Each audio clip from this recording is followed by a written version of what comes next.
네, 어제 이어서 오늘도 대항력에 관한 부분을 말씀드리겠습니다. 오늘 뭐 대항력에 관한 마지막 강의가 될 것 같은데요. 그 대항력의 구체적 법률 관계, 대항력이 이제 구체적 법률 관계에서 어떻게 적용되는지 그런 사례들을 통해서 대항력의 뭐 이렇게 이론을 좀 다각도로 한번 생각해 볼 수 있는 기회가 될 것 같습니다. 자, 판례 이제 몇 가지 소개시켜 드리겠는데요. 대법원 2015년 판결인데, 이제 건물 명도 사건이고요. 요 사건은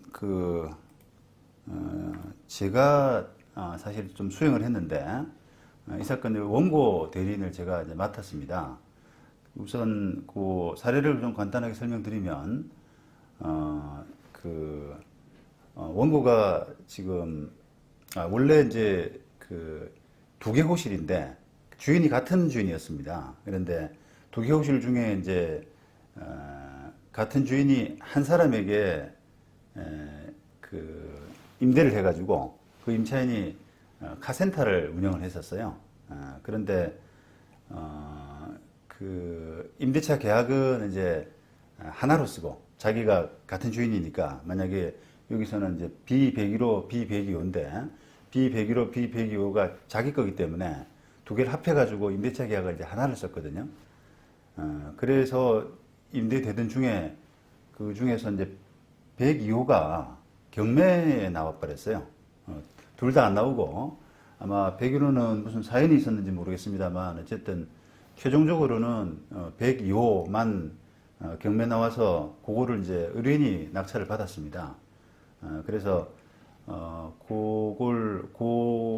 의뢰인을 대리해가지고 제가 그 임차인을 이제 내보내는 명도 사건을 재판을 했는데 임차인이 계속 그 차임을 안 내고 있었거든요. 그래서 차임도 안 내고 뭐 하기 때문에 그 건물 명도를 구하고 그 다음에 차임 상당히 부당이득 이것도 이제 구하고 이렇게 두 가지 청구를 했었는데, 그래서 이 사건이 이제 건물 명도 등이 되는데요.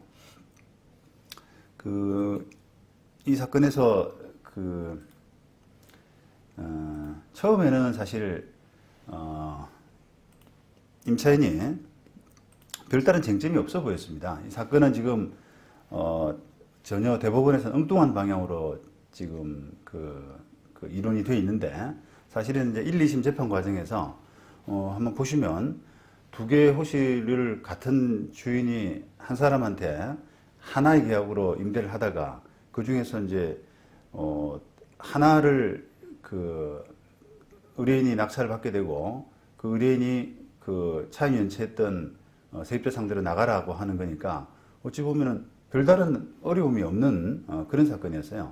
물론 이제 이 임차인은 기본적으로 대항력이 있는 상인법상의 이제 사업자 등록, 그걸 갖춘 임차인이기 때문에 대항력이 있는 사람이긴 했는데, 차임 연체가 이제 워낙 많이 된 상태라서, 그걸 이유로 해서 해제하고, 이제 보증금 정산하고, 차임 받고, 부당이득 받고 하는 그런 구조라서 비교적 어렵지 않은 사건이었어요. 그래서 그 재판에서는 쟁점이 결국은, 이제 101호, 102호, 두 호실이, 면적 차이가 있는 상황에서 보증금을 대항력 있는 임차인이기 때문에 의뢰인이 이제 보증금을 세입자에게 얼마를 돌려줘야 되는지, 그 다음에 또 부당이득 반환으로서 얼마를 받을 수가 있는지 하는 그런 것들이 좀 논란이 됐었어요. 왜냐하면 임대차 계약이 이제 101호의 임대차 계약이 있고 102호의 임대차 계약이 있는 게 아니라 두 계약이 한꺼번에 통합해서 계약이 되다 보니까, 예를 들어서 이제 보증금 5천만 원에 월세 100만 원 이런 식으로 돼 있었다면 102호를 낙찰받은 의뢰인 입장에서는 그 보증금 5천만 원 중에서 얼마를 돌려줘야 될 것이며, 또 월세 100만 원 월세 두 개 통합해서 100만 원인 그런 계약에서 얼마를 부당이득으로서 청구할 수 있을 것인지 그런 것들이 이제 논란이 됐거든요. 근데 비교적 이제 재판부도 별 의문 없이 저희들이 청구한 대로 전유면적 비율에 따라서, 그러니까 만약에 101호가 뭐 전유 면적이 3분의 2, 의뢰인이 낙찰받은 그 전유 면적이 3분의 1 전체적 면적에서 그렇게 차지한다 그러면 3분의 1만큼의 어떤 그 3분의 1만큼의 비율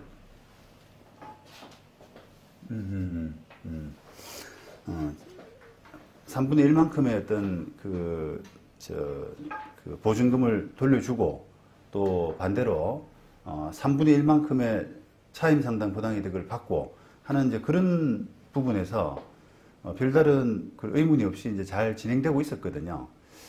자, 그런데 이제 그렇게 해서 이제 1, 2심에서는 다 이겼어요. 그래서 이제 끝나는가 싶다라고 이제 생각을 하고 대법원에 상대방이 임차인이 상고를 하길래 그냥 무심코 있었더니만 갑자기 이제 그 대법원 올라가서 상대방 대리인이 소송 대리인이 전혀 이제 그 1, 2심에서 그 했던 주장과 달리 전혀 다른 법리로 해가지고 주장을 하는 거예요. 그래서 바로 지금 이 대법원 사례에서 그 설시하고 있는 그런 이론이 됐는데 아마 꿈에서 그 대리인이 뭔가를 좀 신을 봤던가 봅니다.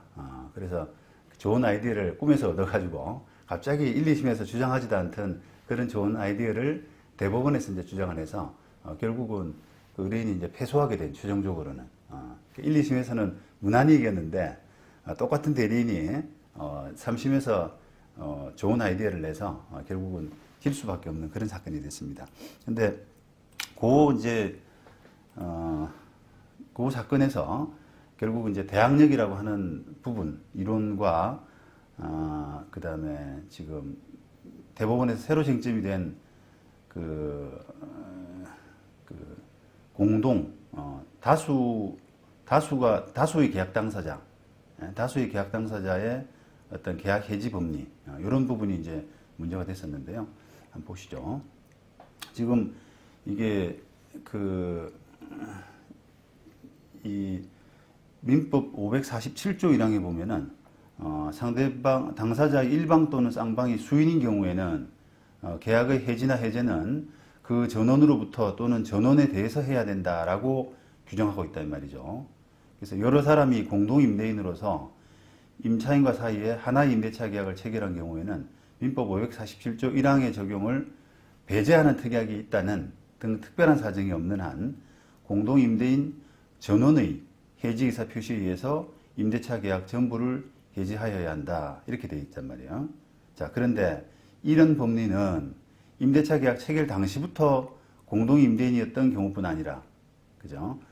지금 의뢰인 사건 같은 경우는 임대인이 한 사람이었잖아요. 두 호실에 대한 임대인이 한 사람이었거든요. 그래서 임대차 계약 체결 당시에는 공동 임대인이 아니었단 말이에요.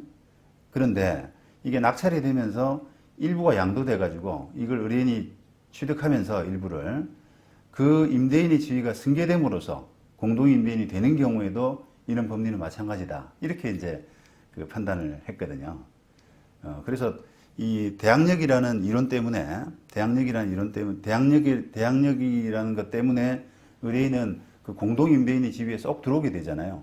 그러면 낙찰돼서 소유권 취득한 때부터는 적어도 그 101호 소유자와 공동 임대인이 돼서 그때부터는 아까 그 547조에서 적용한 대로 해지하려 그러면 같이 공동으로 의사표시를 해야 된다는 겁니다.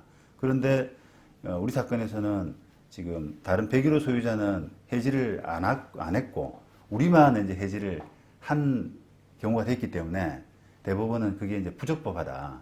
해지 의사가 명도를 시키려고 그러면 계약 해지가 돼야 되는데 그 해지가 그 공동해서 해지가 되지 않았기 때문에 부적법하다라고 해가지고 이제 파기환송한 그런 경우가 됐습니다.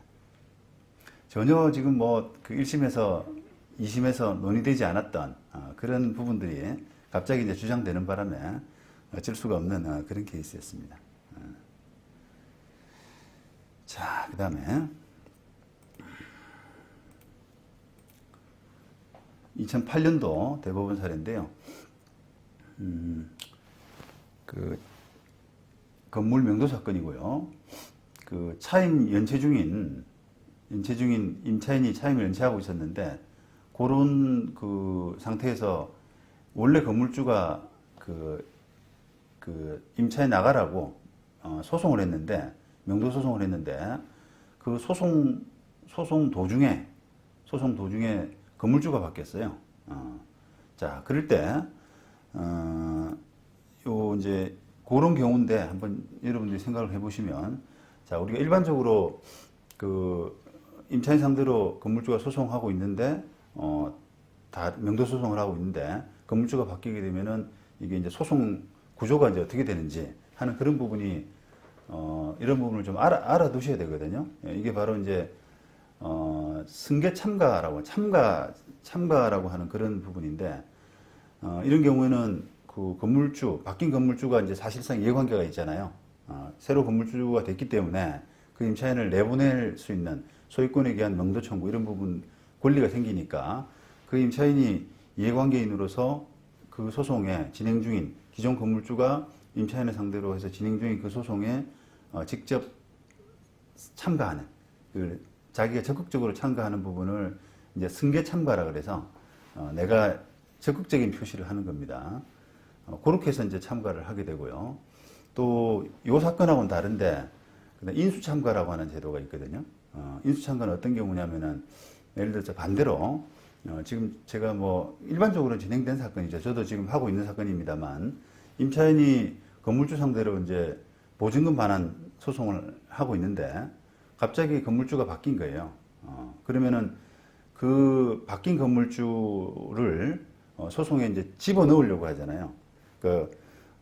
소송 도중에 그 보증금을 물어야 될 사람이 당사자가 바뀌니까 임차인으로서는 그 바뀐 건물주를 소송에 집어넣으려고 하는 그런 이제 액션을 취해야 되는데 요거를 이제 인수 참가라고 합니다. 소송에 그 가담시켜 가지고 당사자로 만드는 그런 절차가 되죠. 그런데 하여튼 요 사건은 지금 승계 참가 형식으로 그 새로운 건물주가 참가를 하게 됐죠. 그래서 기존 건물주는 원고 1이고요. 이 사건에서. 그 다음에 변경된 건물주는 원고 2, 3인가 봅니다. 공동 소유로 아마 취득했던 것 같은데요. 원고 2, 3 이렇게 했는데 어쨌든 결론은 지금 원심 결론이든 뭐 대법원 결론이든 간에 결론은 임차인 차임이 지금 연체가 많이 돼 가지고 그 명도해야 된다라고 하는 그런 그런 결과는 차이가 없지만 여기 중요한 부분은 이제 이미 그 이 사건처럼 임차인이 그 건물주 바뀌기 전에 3번 이상 차임 연체한 상태에서 건물주가 바뀌었다 그러면 바뀐 건물주가 과거에 3번 연체되어 있다는 이유를 가지고 계약 해지를 할 수 있느냐, 그죠? 그러니까 계약 해지를 할 수 있느냐라고 하는 부분인데 그런 논리 그거는 원심은 이제 그런 식으로 해가지고 이미 소유권 취득하기 전부터 새로운 건물주가 소유권 취득하기 전부터 3번의 차임이 연체되고 있었기 때문에 3번 차임을 초과하는 그런 차임이 연체되고 있었기 때문에 이 임대차 계약상 지위를 승계받은 원고 2, 3은 이와 같은 피고의 차임 연체를 이유로 이 사건 임대차 계약을 해지할 수 있고 해지할 수 있다라는 그런 법리를 설치를 했는데 그 법리는 지금 잘 못됐다라고 이제 대법원이 판단한 겁니다. 자, 보시면 원심의 이러한 판단은 임대인의 지위가 승계되는 경우 승계 이전에 이미 3기 이상의 차임이 연체된 것을 이유로 임대인 지위를 양수한 승계인이 임대차 계약을 해지할 수 있다는 것이나 잘못된 겁니다. 잘못됐다. 왜냐? 임대인 지위가 양수인에게 승계된 경우 이미 발생한 연체 차임 채권은 따로 채권 양도 요건을 갖추지 않는 한 승계되지 않고 따라서 양수인이 연체 차임 채권을 양수받지 않은 이상 승계 이후의 연체 차임액이 3기 이상의 차임액에 달해야만 비로소 임대차 계약을 해지할 수 있다. 그러니까 자기가 취득하고 나서 그 뒤에 3번 연체가 돼야만 그걸 이유로 해서 해지할 수 있다는 거예요. 그러니까 과거에 자기가 취득하기 전에 3번 연체되고 있었다는 것 가지고는 새로운 해지 사유가 안 된다는 겁니다. 그래서 그런 논리는 원심의 판단은 결과적으로는 잘못됐지만 이 사건에서는 이 원고 2, 3이 소유권 취득한 이후에도 3번 이상의 올차임 지급이 계속 연체가 된 사건이기 때문에 계약 해지할 수 있고 또 명도를 해야 된다라고 하는 그 결론에는 차이가 없다, 이렇게 판단했습니다. 여러분들이 이런 부분들은 조금 쉽지 않은 판단이 쉽지 않은 그 실수가 있기 때문에 여러분들이 좀 잘 숙지를 하고 계셔야 될 것 같아요. 그 다음에 2017년 대법원 사건이고요. 건물 명도 사건이네요, 역시.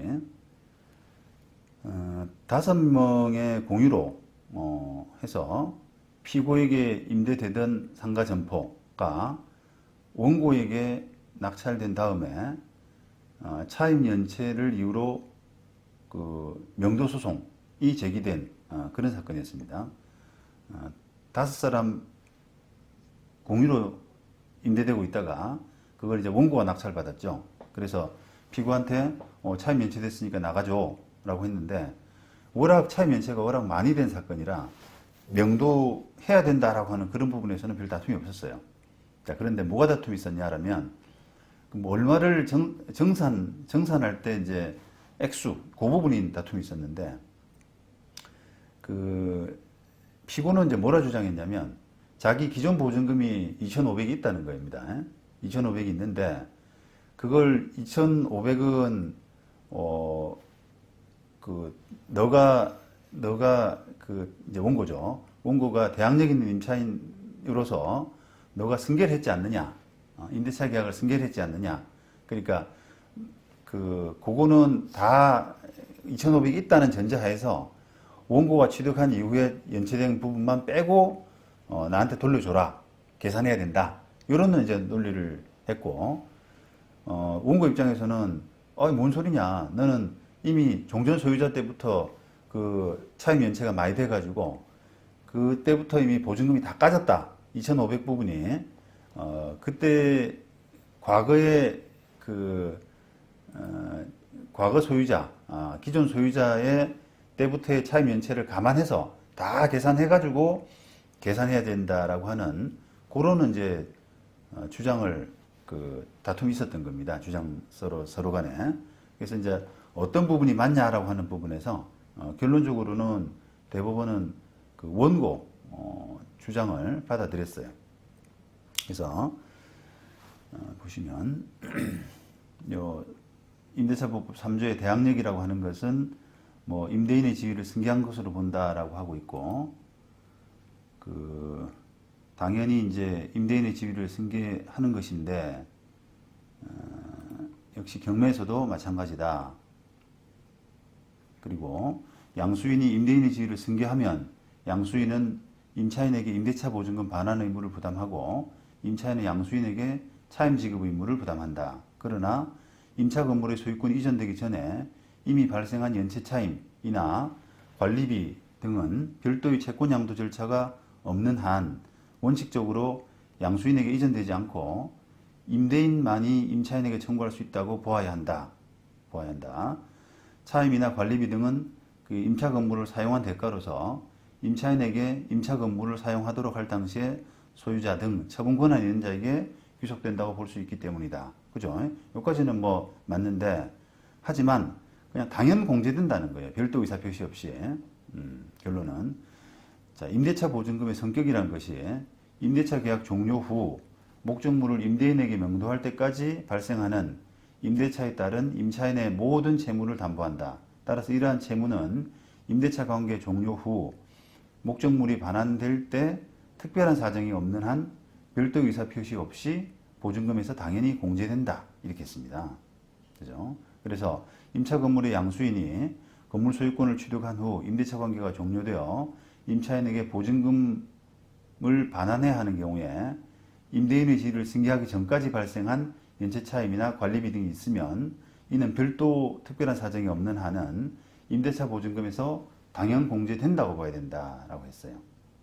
일반적으로 임차 건물의 양도시에 연체차임이나 관리비 등이 남아 있더라도 나중에 임대차 관계가 종료되는 경우 임대차 보증금에서 이를 공제하겠다는 것이 당사자의 의사나 거래관념에 부합하기 때문이다. 그죠? 그렇겠습니다. 그래서 그런 논리로 이제 원고 주장을 받아들였는데, 자, 이걸 보시면은, 자, 만약에 이제 이렇게 하는 것이 사실 합리적이죠. 지금 피고가 만약에 피고 주장대로, 임차인 주장대로 한다면, 어떻게 되겠어요? 기존 건물주한테는 그 정산 안 된 돈을 받아 가지고, 그 다음 또 과거의 건물주한테는 그걸 내야 되는 그런 좀 이상한 구조가 되잖아요. 그죠? 근데 지금 대법원 판단대로 하게 되면은 그냥 피고에 대한 정상 관계가 그냥 끝이 나버리거든요. 피고가 이제 뭐 여기서는 받고 여기서는 주고 하는 그런 걸 필요 없이 그냥 딱 정상 관계가 한꺼번에 끝나기 때문에 그런 부분에서도 조금 그 상식에 맞는 판결이라고 생각을 합니다. 이게 이제 요 부분 설시가 요 부분 그러니까 이 임대차 보증금 성격이 명도될 때까지 발생하는 그 임대차에 따른 임차인의 모든 채무를 담보하고 또 특별한 사정이 없는 한 별도 의사 표시 없이 보증금에서 당연 공제된다라고 하는 요 설시가 요 설시 때문에 또 어떤 판례가 또 있냐면 우리가 보증금이 이제 이렇게 있잖아요. 보증금이 있고 월세가 있는데 그 월세를 장기 연체하는 경우에 그 독촉도 없이 장기 연체하게 돼서 만약에 3년치가 넘는다라고 하면은 우리가 그 임대료 채권은 3년 단기 소멸시효에 해당되거든요. 그러면 이 임차인이 나중에 그 보증금 달라, 이제 차임 달라라고 하는 그런 소송에서 3년치 넘은 거는 소멸시효로 그 공제가 되고 소멸시효에 소멸돼 가지고 내가 최근 3년치만 내겠다 이런 식의 이제 항변을 한단 말이에요. 자, 그럴 때 임대인은 무슨 소리냐? 그거는 뭐 3년이 넘었다고 하더라도 기존 보증금에서 다 공제될 수 있는 성격이다라고 해서 그거는 소멸시효 적용을 안 받는다라는 이제 그 주장으로 맞설 수가 있는 거 아니겠습니까? 자, 그럴 때 이제 이 대법원 판례가 임대인 주장을 받아들이면서 다른 의사 표시가 없더라도 그거는 보증금에서 당연 공제된다라고 하는 그런 논리로 해서 임대인의 주장을 받아들였거든요. 그래서 그런 측면에서 이제 보시면 될 것 같아요.